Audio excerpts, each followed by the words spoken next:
This is the Dip and Grow Liquid Rooting Concentrate. Using this for the first time this year. So I just want to show you how it arrives and what you get with it. They say that this is good for up to 2,000 uses. And what you get inside here is you get the actual 2 fluid ounce container of the Dip and Grow itself. And they give you this dilution cup. But you can see that you fill the concentrate up to here, and then it has 5 times, 10 times, 15 times, and 20 times.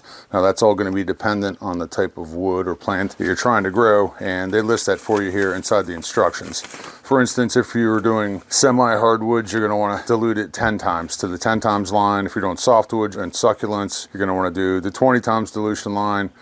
If you're doing hardwoods, you're going to want to dilute it up to the 5 times line. So to make it easy for you, you have to know what kind of plant you're using. Let's pour this stuff out. There is no seal on the top of here, so be careful with that. So I'm going to pour the concentrate to that first line, the concentrate line, and as you can see, hardly anything in there. So now I need to put some water in there. I'm doing a softwood. Once you create the formula for this, you get this done, you're going to want to use it all within 10 hours, they say.